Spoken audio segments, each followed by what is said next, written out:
제대로 이룬 것이 없다고 느껴질 때라는 제목으로 함께 은혜를 받으려고 합니다. 여러분은 지난 삶을 되돌아보면서 나는 아무것도 이룬 것이 없어 라고 느껴질 때가 있지는 않으십니까? 지금까지 쉼없이 열심히 달려왔는데 내 인생 무엇 하나 이루어 놓은 것이 없는 것 같은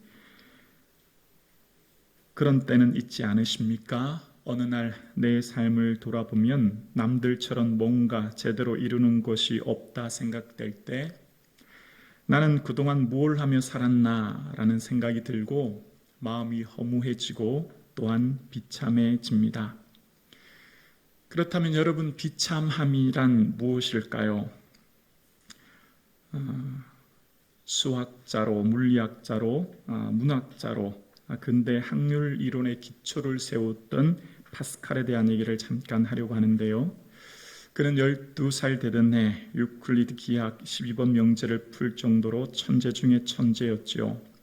그는 23살 되던 해 장세니트를 통해 기독교 신앙을 접하고 약 한 10여 년 뒤인 31세 되던 해 11월 23일 밤 10시경 성령의 강력한 임재를 체험합니다. 그리고 39세 긴 병의 투병으로 세상을 끝나기 전까지 그가 남긴 900여 개의 메모를 엮어 만든 고전 팡세는 무신론의 모순을 드러내고 하나님 없는 인간의 비참함, 그러니까 하나님 없이 살아가는 인간이 얼마나 비참한지를 기록한 책 팡세를 기록하죠. 그 팡세에 보면 파스칼은 이런 이야기를 합니다. 자신의 비참한 처지를 제대로 모르는 채 하나님을 알면 교만해질 수밖에 없다. 하나님을 모르는 상태에서 자신의 비참함을 알면 낙담할 수밖에 없다. 교만한 사람의 특징은 하나님을 제대로 알지 못한다는 데 있습니다. 하나님을 아는 인생, 하나님을 아는 만큼 겸손해지죠. 하나님을 모르는 상태에서 자신의 비참함을 알면 인생은 낙담하고 절망할 수밖에 없다는 것입니다. 왜냐하면 인생이 자신의 능력으로 쟁취하여 얻어야 된다 생각하기 때문입니다. 우리 인생은 하나님의 은혜로 이루어진 것을 모르기 때문이지요. 파스칼은 우리의 위대함은 우리 안에 있는 어떤 것이 아니라 하나님의 은총에 있다고 이야기하고 우리의 비참함은 우리의 능력에 있는 것이 아니라 그 비참함을 깨달을 때가 바로 회개할 때라고 이야기합니다. 그렇습니다. 이 세상의 진정한 비참함이란 무엇일까요? 성경은 하나님의 눈으로 나와 세상을 보게 합니다. 나의 시야로 내 인생을 보면 나는 아무것도 이룬 것이 없어 라고 생각이 들고 비참해질 수밖에 없습니다. 그러나 하나님의 눈으로 나를 보면 헤아릴 수 없이 많은 일을 이루신 하나님의 위대하심을 보게 되어집니다. 아무것도 이룬 것이 없는 것 같은 광야를 살아온 비참한 인생, 바로 이스라엘 백성들의 삶이었습니다. 그러나 그들을 통해 헤아릴 수 없이 많은 일들을 이루신 위대한 하나님의 인도를 오늘 본문을 통해 살펴보려고 합니다. 오늘 본문 14절에는 그들은 버가에서 더 나아가 비시디아 안디옥에 이르러 안식일에 회당에 들어가 앉으니라 라고 이야기합니다. 주일이 안식일이 되어 회당에 찾아간 이유는 지역마다 유대인들이 안식이 되면 회당에 모여 예배드리기 때문이었고 당시 유대인의 남자 10명만 되면 회당을 만드는 요건이 충족되었기 때문에 웬만한 도시에는 다 회당이 있었던 것이죠. 그 회당에 들어가 이제 예배를 드리는 장면이 15절 나옵니다. 15절인데요. 율법과 선지자들의 글을 읽은 후에 라고 이야기합니다. 그 당시 신약은 없었죠. 구약만 있었을 그 당시 구약은 율법, 모세오경, 선지서, 열왕기의 얘기와 이사야, 예레미야와 같은 선지서, 그리고 시가서, 시편, 잠언 같은 시가서로 이루어졌죠. 그래서 오늘 본문에는 율법, 그러니까 모세오경과 선지자의 글, 그러니까 이사야나 열왕기 같은 글을 읽었다는 것입니다. 그리고 이 당시에는 신학 교육을 받은 전문 설교자가 설교한 것이 아니라 회당장이 나와서 그 말씀을 읽은 사람들 중에 말씀을 읽고 난 후에 그 말씀에 대해 부연 설명할 사람이 있으면 그 사람을 지목하여 그 말씀에 대해서 강론을 듣는 것이 일반적이었습니다. 그래서 이 율법과 선지자의 글을 읽은 후에 회당장이 사람을 보내어서 바울과 바나바를 권하게 되고 그 바울이 나와서 설교하는 장면이 17절에서 41절까지 기록되어 있습니다. 사도 바울의 설교는 구속사의 정점에 계신 예수 그리스도를 설교합니다. 23절에 보면 하나님이 약속하신 대로 이 사람의 후손에서 이스라엘을 위하여 구주를 세우셨으니 곧 예수라라고 이야기합니다. 구약 39권을 단 6절로 요약하고 구약을 통해 하나님이 그 백성을 구원하시는 역사로 요약한 후에 그 정점에 예수 그리스도를 소개합니다. 선교의 목적은 바로 생명 되신 예수 그리스도를 전하는 데 있기 때문입니다. 성경의 모든 정점은 바로 예수 그리스도를 향하고 있는 것입니다. 마찬가지로 우리 인생의 최고봉은 예수 그리스도가 되어야 합니다. 내 인생의 목적이 예수 그리스도가 되어야 합니다. 나의 인생이 예수 그리스도를 위하여 살아야 합니다. 그렇지 않으면 인생이 나를 위해 살면 살아도 사는 것이 아니며 먹어도 먹는 것이 아닙니다. 나를 위해 사는 인생은 결국 모래 위에 지은 성과 같아서 손 위에 있는 모래가 사라져 쉽게 사라지듯 헛된 영광을 보게 되기 때문입니다. 그래서 많은 믿음의 선배들은 한결같이 고백하기를 사람은 헛것 같고 그 날은 지나가는 그림자 같다라고 이야기합니다. 인생은 원래 헛것 같은 허무한 존재라는 것입니다. 하나님 없이 살 때 인생은 허무하여 채우려고 아무리 애써봐도 채워지지 않은 허무함이 내면에 존재하고 그 허무함을 읽으려고 즐거움을 찾아 잠시 세상 것에 한눈을 팔지만 참된 만족과 즐거움은 찾을 수 없는 존재, 그가 바로 우리입니다. 그래서 참된 만족은 바로 예수님 안에서 채워지는 것이죠. 왜 나를 위해 살면 살아도 사는 것이 아닐까요? 왜 나를 위해 살면 먹어도 먹는 것이 아니고 마셔도 마시는 것이 아닐까요? 그것은 바로 오늘 본문 17절에 우리 인생을 나그네로 말하고 있기 때문입니다. 17절에 보면 이 이스라엘 백성들의 하나님이 우리 조상들을 택하시고 애굽 땅에서 나그네 된 그 백성을이라고 이야기합니다. 바울은 이스라엘 백성들의 삶을 나그네라고 이야기합니다. 여기에서 나그네의 원어의 뜻은 낯선 곳에 거주하다라는 뜻입니다. 낯선 곳에 거주하는 사람들, 그러니까 떠돌이 인생인 거죠. 한 곳에 정착하지 못하여 늘 이곳저곳 다니는 낯선 삶을 살아가는 사람들, 국어사전의 나그네는 자기 고장을 떠나 다른 곳에 잠시 머물거나 떠도는 사람이라고 이야기합니다. 한 곳에 정착하지 못했기 때문에 자신을 위해 쉴 공간, 집이나 생계를 이어갈 수 있는 전토가 없는 가난한 사람들, 어디에 하나 발붙일 수 없는 떠돌이 인생이 바로 나그네이지요. 우리 인생은 바로 나그네라고 정의합니다. 그렇게 나그네라고 정의하는 이유는 뭘까요? 왜 우리를 왕같은 제사장, 하나님의 자녀라고 말하지 않고 오늘 본문의 사도 바울은 이스라엘 백성들을 나그네, 우리를 나그네로 비유했을까요? 그 이유는 바로 영원하신 하나님이 계시기 때문입니다. 17절에 이 이스라엘 백성들의 하나님이라고 이야기하면서 주어가 하나님입니다. 우리 하나님은 영원하시죠. 천년이 하루 같은 분이십니다. 그런 하나님의 영원하신 하나님에 비하면 우리 인생은 잠깐 꿈과 같은 삶을 살아가는 인생이 바로 우리이고, 그래서 우리는 나그네입니다.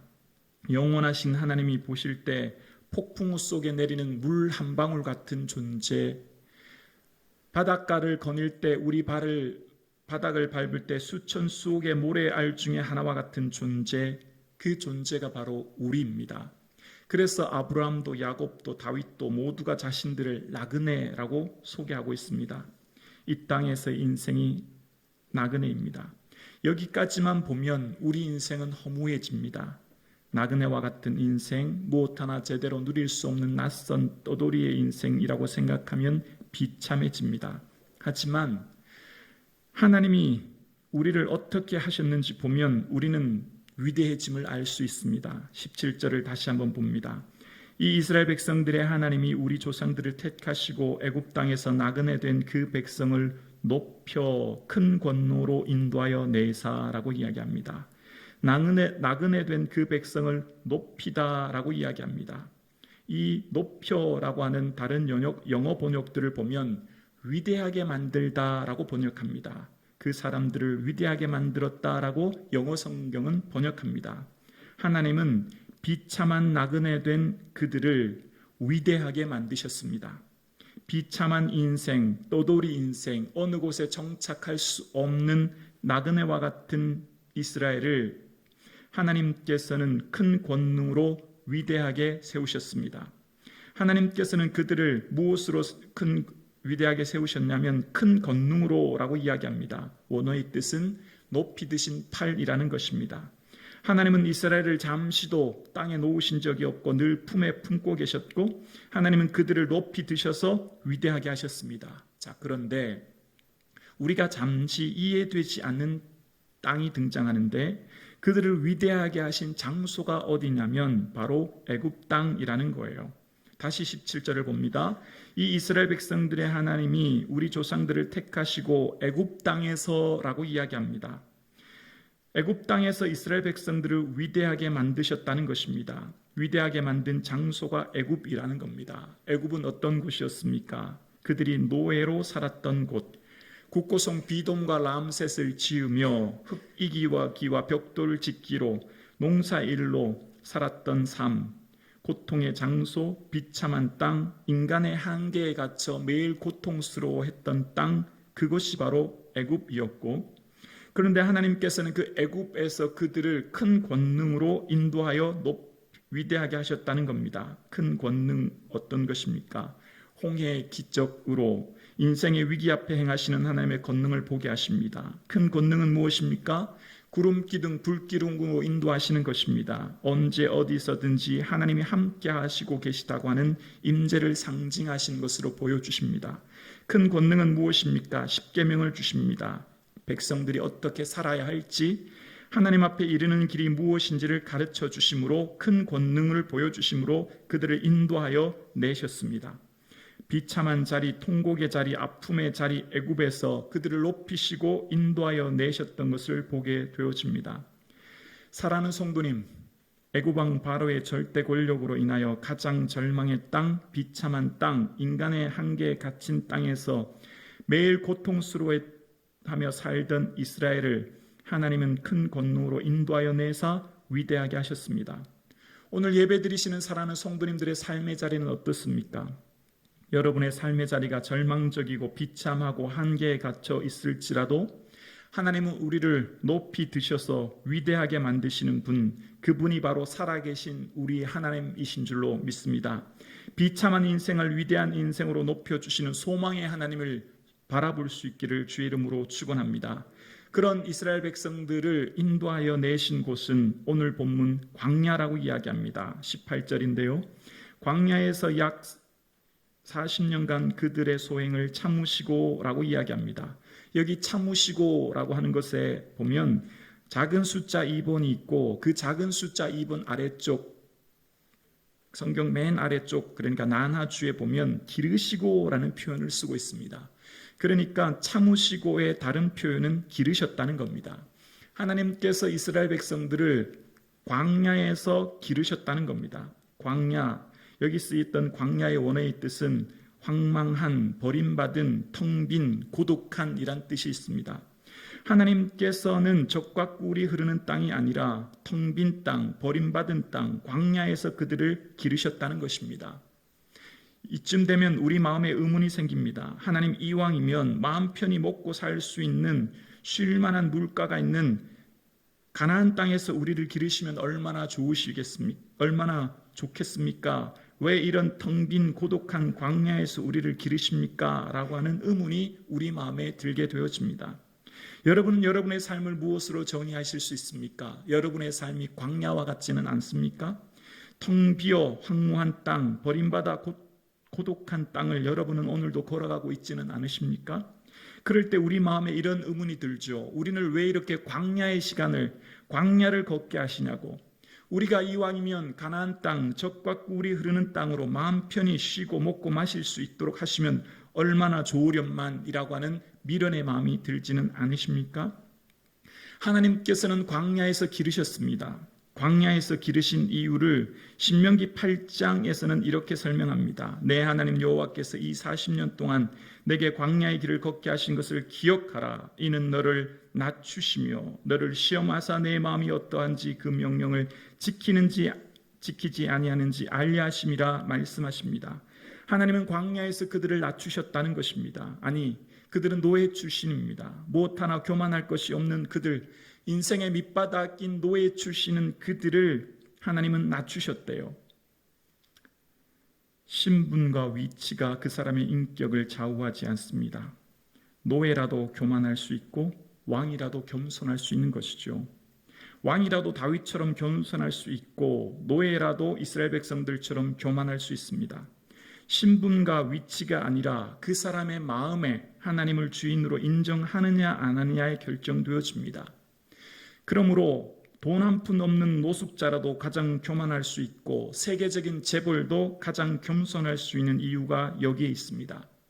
외형에서, 신분에서, 위치에서 드러나는 것이 아니라 그 내면에 있는 것이죠. 하나님은 이스라엘 백성들의 내면, 즉 마음을 보신 것입니다. 그래서 그들을 낮추셨던 것이죠. 그리고 그 마음이 어떠한지를 시험하셨던 것입니다. 그리고 그들에게 사람이 떡으로만 사는 것이 아니라 말씀으로 산다고 하는 것을 이야기하고 계신 것을 보게 되어집니다.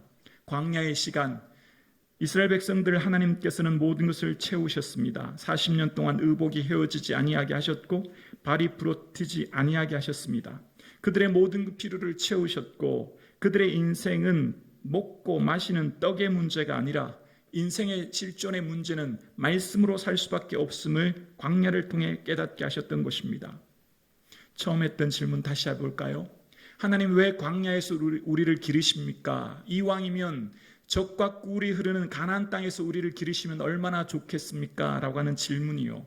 그래서 40년 후 이스라엘 백성들의 삶을 바라보며 모세는 모압 땅에서 그런 설교를 하죠. 얘들아, 너희는 이제 곧 가나안 땅을 들어가게 될 거야. 그러면 그 가나안 땅 들어가면 너희들이 건축하지 아니한 크고 아름다운 성읍을 얻게 하시고 채우지 아니한 아름다운 물건을 가득한 물건을 하나님 갖게 하시며 파지 아니한 우물물을 마시게 하시며 심지 아니한 포도원과 감남나무의 열매를 먹게 하실 거야. 그렇게 배불리 먹게 하실 때 너희들은 꼭 기억해라. 네, 하나님 잊지 말고 하나님 경외하며 섬겨라 라고 설교합니다. 그런데 그 우려했던 대로 가나안 땅에 들어가자 그들은 그저 받은 것, 심지 않은 포도나무에서 열매를 따먹고 파지 않은 우물에서 우물물을 마시며 자신들이 건축하지 않은 아름다운 집에 살면서 풍요에 속아 더 큰 풍요를 쫓아 오히려 그것이 가시가 되어 우상을 섬기는 것을 보게 되어집니다. 차라리 광야에서 하나님의 인도를 받았을 때가 더 좋았던 것을 말씀을 통해 보게 되어집니다. 광야는 하나님 없이는 살 수 없습니다. 하나님이 전부입니다. 하나님만 의지합니다. 라고 고백할 수밖에 없었던 장소였지만 가나안 땅에 들어와서 더 이상 하나님은 필요 없습니다. 하나님 없이도 살 수 있습니다. 라고 그들은 생각했고 더 큰 풍요를 쫓아 삶으로 이제 내 힘과 내 능력을 의지하여 내 욕심 따라 더 큰 풍요를 쫓아 바알을 섬기게 되므로 그들은 비참하게 되어집니다. 여기서 인생의 비참함이 시작된 것입니다. 하나님께서는 광야에서 그들을 어떻게 하셨다고요? 18절에 말씀하십니다. 광야에서 약 40년간 그들의 소행을 참으시고 광야에서 하나님께서는 한결같은 사랑으로 그들을 베푸셨지만 하나님은 그 모든 시간들을 참고 인내하셨다는 거예요. 우리의 입장으로 보면 광야는 고난과 고통의 시간으로 불만족과 불평의 시간이었지만 하나님 입장에서 보면 참고 또 참는 시간이었다 말씀하시는 거예요. 그러면서 마침내 19절에 가나안 땅으로 인도하십니다. 가나안 땅 7족속을 멸하사 그 땅을 기업으로 주시기까지 약 450년간이라. 하나님께서 아브라함과 약속하신 그 언약대로 그들을 가나안 땅에 가게 하셨고 그들에게 수고하여 얻지 못하는 자손들을 하늘의 별처럼 많게 하셨습니다. 수고하여 얻지 못하는 땅을 주셨습니다. 인간의 노력으로 얻을 수 없는 자녀를 주셨고 인간의 노력으로 얻을 수 없는 많은 것들을 허락해 주셨습니다. 가나안 땅에 들어가게 하신 이유는 무엇입니까? 하나님의 통치를 보여주는 삶을 살라고 보내주신 것입니다. 하나님 믿는 백성, 하나님을 경외하는 백성들의 삶이 어떠한지를 이방 사람들에게 보여주라고, 하나님의 통치가 무엇인지 보여주는 삶을 살라고 가나안 땅에 들어가게 하셨습니다. 세상과 다른 방식, 세상의 다른 가치관을 쫓아 하나님의 백성으로서의 삶을 살라 말씀하셨지만, 그러나 그들은 가나안 땅에 들어간 후 얼마 되지 않아 21절 말씀처럼 그들이 왕을 구합니다. 그 후에 그들이 왕을 구하거늘 이라고 이야기하죠. 가나안 땅에 들어가 보니 다른 모든 나라들은 왕이 있어 전쟁할 때 군사와 무기로부터 국민의 생명과 안전을 지킨다 생각했고 왕이 있어야만 나라가 굳건해질 수 있다 생각했던 착각을 하게 되어집니다. 자신들은 나그네요. 모든 것이 은혜로 주어졌고 자신들의 자녀와 땅은 하나님의 전적인 은혜였던 것을, 낯선 땅에서 나그네의 인생인 것을 잊은 채 가나안 땅에서 영원히 살 것 같은 착각 속에 빠졌고, 그래서 그들은 유한한 존재요 죽음을 잊고 살아가는 어리석은 삶을 삶으로 세상의 가치관을 쫓아 살게 되어지고, 그로부터 비참함이 시작된 것입니다. 여러분, 무엇이 비참함입니까? 사도 바울은 다메섹에서 예수 그리스도를 만납니다. 그리고 그의 인생의 궤도가 바뀐 사람입니다. 그 당시 수많은 사람들이 그토록 원하던 세계 최강의 강대국 로마 제국의 시민권자입니다. 3대 학파 중에 하나인 가말리엘 문화생에 존경받는 학자로 편히 살 수 있었습니다. 그러나 그는 주를 만난 후 인생의 가치관이 바뀌었고 예수 그리스도 위에 한평생 살며 고난 중에 살아갑니다. 마지막 그는 참수용으로 생을 마칩니다. 세상의 기준으로 볼 때 사도 바울은 비참한 인생입니다. 사도 바울은 인생의 남들처럼 학자로서 명성을 쌓은 것도 아니며 로마의 대저택과 농지를 소유한 분홍도 아니며, 또한 세상적인 기준으로 볼 때 그는 수명이 오래, 건강에 오래 산 것도 아닙니다. 세상적인 관점으로 보면 그는 아무것도 이룬 것이 없는 비참한 인생입니다. 비참함 그 자체입니다. 그런데 사도 바울은 그의 인생을 고린도후서 6장 8절에 이렇게 얘기하죠. 우리는 속이는 자 같으나 참되고 무명한 자 같으나 유명한 자요, 죽은 자 같으나 보라 우리가 살고, 징계를 받은 자 같으나 죽임을 당하지 아니하고, 근심하는 자 같으나 항상 기뻐하고, 가난한 자 같으나 많은 사람을 부요하게 하고, 아무것도 없는 자 같으나 모든 것을 가진 자로다. 그 당시 세상 사람들이 볼 때 기독교인들은 무명한 자, 속이는 자, 근심하는 자, 아무것도 없는 자였습니다. 그러나 비참하게 끝나는 그리스도인, 그것으로 끝나지 않죠. 그들은 결코 그런 인생이 아니었습니다. 하나님의 관점으로 볼 때 그들은 유명한 자, 참된 자, 항상 기뻐하는 자, 모든 것을 가진 자였습니다. 비참한 사도 바울은 위대한 사도 바울로 하나님께서 세우셨던 것입니다. 인생의 진짜 비참한 인생은 가지지 못한 인생, 배우지 못한 인생, 오래 살지 못한 인생이 비참한 인생이 아닙니다. 진정한 비참한 인생은 지옥 가는 인생입니다. 지옥의 영원한 형벌을 모른 채 이 땅의 인생이 나그네요, 꿈과 같은 잠깐의 인생을 잊은 채 살아가는 인생이 비참한 인생입니다. 그렇다면 진정한 위대한 인생은 무엇입니까? 진정한 위대한 인생은 하나님 나라를 소유한 인생, 예수 그리스도와 함께 동행하는 인생입니다. 영원한 천국을 소유한 인생이야말로 위대한 인생인 줄로 믿습니다. 예수 그리스도를 통해 하나님을 만난 사람들은 이 세상이 전부인 줄 알고, 예수 그리스도를 통해 하나님을 만난 사람들은 어떻게 살아갑니까? 이 세상이 전부인 줄로 알고 살던 사람이 하나님을 바라보고 하나님을 통해 세상의 새로운 시야의 눈이 열리는 것입니다. 전에 알지 못했던 하나님 나라의 소중함을 깨닫게 되는 것이죠. 그래서 이전에 그토록 중요하게 여겼던 세상의 물질과 세상의 부귀영화보다 하나님 나라가 더 중요하다는 것을 깨닫게 되어지죠. 그로 인해 인생의 목적이 달라집니다. 가치관이 달라집니다. 하나님 나라를 위해 이 땅을 살아가는 것입니다. 호수에 사는 물고기가 호수 바깥 일을 알 수 없는 것처럼 이 세상의 사람들은 이 세상의 편협한 시가에 갇혀 이 세상이 전부인 줄 알고 살아가는 비참한 인생입니다. 그러나 영원한 하나님 나라를 소유하고 하나님 나라를 바라보는 인생이야말로 위대한 인생이 되는 것입니다. 이 땅이 나그네임을 깨닫기를 소원합니다. 이 땅의 인생은 잠깐임을 깨닫기를 원합니다. 꿈과 같은 인생, 한숨 같은 인생, 나그네와 같은 인생임을 기억해야 됩니다. 우리는 두 개의 인생을 삽니다. 첫째 인생은 이 땅의 인생이고 또 하나의 인생은 하나님 나라의 영원한 삶을 살아가는 인생입니다. 그래서 이 두 인생을 여행으로 흔히 비유할 수 있다 생각합니다. 이 땅을 태어난 사람은 이 땅의 여행을 마치면 두 번째 여행, 바로 영원한 여행을 살아가기에 어쩌면 첫 번째 여행인 이 땅은 신혼여행과 같이 매우 짧고 짧은 유한적인 여행임을 보게 되어집니다. 그런데 첫 번째 여행을 마치면 반드시 죽음이라고 하는 문을 통과하여 다음 여행을 하게 되어집니다. 이 세계만 몰입하여 이 세상이 전부인 줄 알고 영원한 하나님 나라를 소홀히 하며 살고 있지는 않으신지 우리 인생을 다시 한번 살펴볼 수 있기를 소원합니다. 이 세상의 삶과 영원한 하나님 나라의 삶을 관계 맺게 하고 연결하는 힘은 바로 믿음이라는 것입니다. 믿음 있는 사람은 하나님 나라를 관계 맺게 하고 하나님 나라를 보게 합니다. 예수님께서 그토록 설교하신 설교의 핵심이 바로 하나님 나라이셨습니다. 예수님의 모든 설교의 중심에는 하나님 나라를 말씀하셨습니다. 바로 천국 말입니다.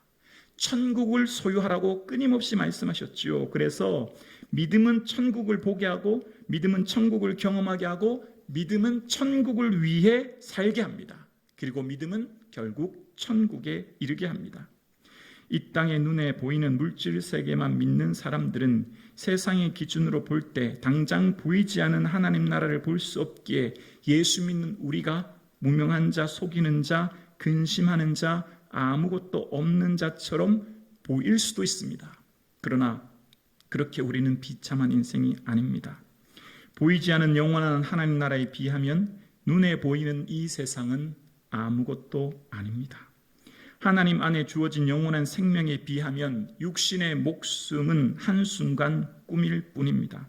그렇기에 온 세상을 다 잃어도 예수 그리스도를 믿는 믿음 안에서 아쉬울 것이 없다고 하는 믿음이 저와 여러분에게 있을 수 있기를 주의 이름으로 축원합니다. 반대로 온 세상 다 얻어도 온 세상 다 가져도 예수 그리스도를 잃어버리면 모든 것이 헛될 뿐임을 기억할 수 있는 저와 여러분이 되실 수 있기를 주의 이름으로 축원합니다. 그렇기에 우리는 이 세상의 여행이 전부라고 생각하며 사는 것이 아니라 이 세상은 나그네와 같이 잠깐 머무르는 것을 기억해야 합니다. 그래서 오늘도 살아가는 저와 여러분은 다음에 있을 영원한 하나님 나라, 바로 천국을 준비하며 사는 삶, 오늘 저와 여러분이 살아야 할 삶입니다. 여러분은 죽음을 어떻게 준비하고 계십니까? 여러분은 천국을 어떻게 예비하고 계십니까? 더 오래 깊이 치열하게 생각해 보셔야 합니다. 이 땅의 인생에 함몰되어 이 땅의 전부인 것처럼 허겁지겁 바쁘게 살고 있는 우리에게 영원한 하나님 나라를 다시 한번 바라보아야 합니다. 하나님을 아는 만큼 그리고 그 나라를 경험하는 만큼 이 땅에서 인생이 달라집니다. 세상을 보는 눈이 달라지고 인생을 사는 방식이 달라집니다. 매일매일 살아가는 삶의 시간과 돈의 씀씀이가 달라집니다. 먹고 마시는 것 생각조차 달라집니다. 그렇습니다. 죽음 이후에 천국을 생각하며 사는 인생은 분명히 위대한 인생이요 다른 인생을 살게 되어지죠. 파스칼은 그의 책 방세에서 사형수 무리 비유를 합니다. 사형수들은 감옥에 있는 사형수들이 하나둘 사형장으로 끌려가는 것을 보면 서로가 서로를 바라보며 절망할 수밖에 없다라고 이야기하면서 죽음 이후를 아예 생각조차 하지 않는 무신론자들이야말로 정말 중요한 것을 무시하는 어리석은 사람이라고 비판합니다. 무신론자는 사람이 죽으면 모든 것이 끝이라고 하는 근거 없는 자만 속에 살아갑니다. 죽음이 코앞에 있음에도 생각조차 하지 않고 애써 부인하는 사람들. 여러분, 인생의 가장 중요한 질문이 무엇입니까? 자신의 비참함을 모르며 사는 인생입니다. 어떤 것이 비참함입니까? 지옥 가는 줄 모르고 사는 인생이 비참한 인생인 것입니다. 어떤 사람이 비참한 인생입니까? 내 코앞에 닥칠 죽음을 모르고 영원한 지옥을 모르며 살아가는 인생이 가장 비참한 인생입니다. 예수님은 성경 전체에서 가장 많이 지옥에 대해서 말씀하셨습니다. 불뭇불, 꺼지지 않는 불과 같이 끊임없이 지옥에 대해서 말씀하셨습니다. 가장 많이 말씀하신 분이 예수님입니다. 그만큼 지옥이 무섭고 두려운 곳임을 말씀하신 것이죠. 지옥은 분명히 있습니다. 천국과 지옥은 분명히 있습니다.